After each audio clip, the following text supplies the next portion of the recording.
తమన్ గారు ఇక్కడ sir. Sir బాగున్నారు సార్. బాగున్నా సార్, మీరు ఎలా ఉన్నారు సార్? ఇది ఇప్పుడు చాలా సినిమాలు ఏంటంటే చాలా ప్రొడ్యూసర్లు కొంతమంది మ్యూజిక్ డైరెక్టర్ల బిజీ షెడ్యూల్స్ వల్ల పోస్ట్ పోన్ చేసుకున్న సందర్భాలు కూడా ఉన్నాయి. మీరేంటంటే సంక్రాంతికి ఆల్రెడీ 2 సినిమాలు ఉన్నాయి, మీకు 2 బిగ్ సినిమాలు. అలాంటిది ఇప్పుడు పుష్ప 2 కూడా ఎత్తుకున్నారు. అసలు ఎక్కడ టైం సరిపోతుంది ఇవన్నీ? నేను ఒక పార్ట్ చేశాను పుష్ప 2లో, మొత్తం బాధ్యత తీసుకోలేకపోయాను. ఎందుకైతే చాలా పెద్ద సినిమా అది అండ్ టూ మచ్ బిజినెస్లీ ఇన్వాల్వ్డ్. మన ప్రొడ్యూసర్స్ని దృష్టిలో పెట్టుకోవాలి, మనం ఛాలెంజ్గా తీసుకోవచ్చు కొన్ని విషయాలు, బట్ అట్ సేమ్ టైం మనం భయపడాల్సిన విషయాలు చాలా ఉంటాయి.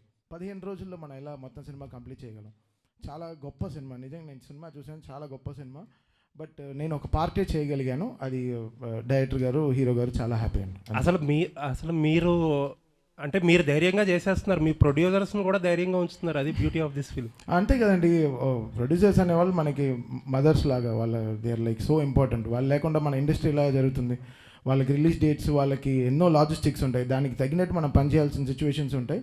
So always I'm on the producer side అండి. సో వాళ్ళు ఎలా వాళ్ళు సినిమా రిలీజ్ చేయాలనుకుంటున్నారో I try to give them confidence and అది నా భుజాల మీద వేసుకుని I try to finish my. Thank you అండి, looking for. Thank you sir, thank you sir. Bobby గారు, వంశీ గారు ఇక్కడ, వంశీ గారు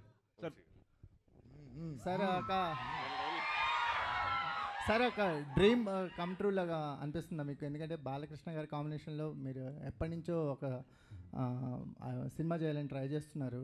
ఇప్పుడు విజువల్స్ చూసిన తర్వాత ఒక ఐ ఫీస్ట్ కనిపించింది. నిజంగా ఒక ఫ్యాన్ ప్రొడ్యూసర్ అయితే ఎలా ఉంటుందో ఆ రేంజ్ కనిపించింది విజువల్స్లో కానీ, అపీరియన్స్లో కానీ, బాలకృష్ణ గారి అపీరియన్స్లో కానీ. సంక్రాంతికి ఒక ఒక అవుట్ స్టాండింగ్ ఫిల్మ్తో రావటం అనేది ఒక సాంప్రదాయం అవుతూ పోతుందా? అంటే లాస్ట్ ఇయర్ ఈ ఇయర్ కంటిన్యూస్ సంక్రాంతికి వస్తున్నారు. అంటే ముందు మీరు అన్నట్టు నేను బాబీ అదే ఇప్పుడు లాస్ట్ 20-30 ఇయర్స్ నుంచి బాలకృష్ణ గారిని ఎలా చూస్తున్నారో అలా కాకుండా కొత్త రకంగా చూపిద్దామనే ఇప్పుడు విజయ్ కార్తిక్ అన్నని జైలర్ అయిన తర్వాత తను తీసుకురావడం, ఇట్లాంటి విజువల్స్ ప్లాన్ చేయడం. బాబీ చెప్పినట్టు ఇది అసలు మీకు నథింగ్. సినిమాలో ఒక 5 బ్లాకులు, నేను 5 బ్లాకులు చూశాను. థియేటర్లు రేపు మామూలుగా ఉండదు, ఒక 5 బ్లాకులు సినిమాలో. ఇది అసలు మీకు నథింగ్. చిన్న చిన్న చిన్న అన్నింటిలో చిన్న చిన్న ముక్కలు కట్ చేశాడు బాబీ ఊరికే మీకు చూపిస్తానికి. అసలు మీకు ఇంటర్వెల్ షాట్లో ఒక సగం స్క్రీన్ డివైడ్ అయ్యి ఒక చోట ఒక సైడ్ బాబీ డియోల్ గారు, సైడ్ బాలకృష్ణ గారు ఉంటారు. ఆ సీన్కి మీరు వెయిట్ చేయండి. బాబీ గారు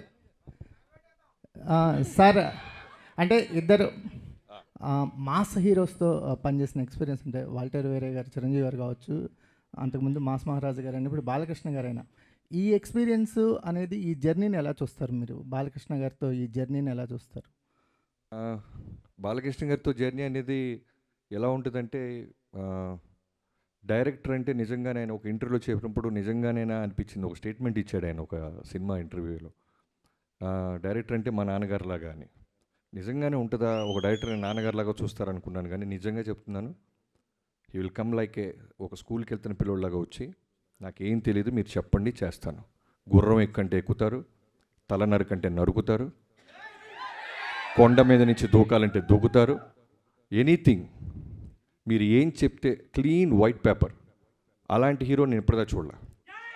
అంటే మీకు అదే చెప్తున్నా కదా, నేను చాలా దాచుకోవాల్సి వస్తుంది, ఎందుకంటే చాలా ఈవెంట్స్ ఉంటాయి. నాకు తెలుసు ఈ సినిమా మా టీం అందరం చూసి చెప్తున్నాం, అన్ని ఈవెంట్స్ వస్తాయి, సెలబ్రేషన్స్. ఒకటైతే చెప్తాను, దాచుకున్నది యాక్చువల్గా మిడ్నైట్ 1:30-2 o'clockకి షూట్ జరుగుతుంది. 2:00 మీకు తెలియదు ఏం లేదు. జనరల్గానే యంగ్ హీరోసే టైర్డ్ అయిపోతారు, నైట్ షూట్ అంటేనే నైట్ షూటా అంటారు. అలాంటిది ఆల్మోస్ట్ 13 రోజులు 14 రోజులు ఒక ఎపిసోడ్ తీసాం. నైట్ 2 o'clockకి విపరీతమైన చలి, ఆ చలిలో గుర్రం ఎక్కాలి. నేను ఆయనకి చెప్పకుండా డూప్ని ఏదన్నా బ్యాలెన్స్ చేద్దామా అంటే వీణొచ్చి గుర్రం నేను కదా ఎక్కాలి అని ఆయనే గుర్రం ఎక్కి ఒక అడవిలో గుర్రాన్ని పరిగెత్తిస్తూ చేతిలో బర్న్ అవుతున్న ఒక స్వర్డ్ని పట్టుకొని చేసాం. ఒక చిన్న మూమెంట్ క్యాప్చర్ చేసాం. సో అది మీకు మీరే ఆలోచించండి ఎలా ఉంటుందో. అలాంటిది ఒక డైరెక్టర్గా విట్నెస్ చేస్తున్నప్పుడు ఒక హీరో చేస్తుంటే ఎంత కిక్ వస్తుందో మనకి. అది బాలయ్య గారితో స్పెషల్. డైలాగ్స్ మీకు స్పెషల్ ఉంది సార్. బాలకృష్ణ గారి డైలాగ్స్కి ఒక సపరేట్ ఫ్యాన్ బేస్ ఉంది. అంటే ఆయన డైలాగ్స్ ఫస్ట్ టైం మీరు విట్నెస్ చేస్తున్నప్పుడు ఎలా ఫీల్ అయ్యారు? అదే బాలయ్య గారి గురించి తెలియదు ఏం లేదు, ఎమోషన్స్ డైలాగ్స్ అన్నీ నెంబర్ 1.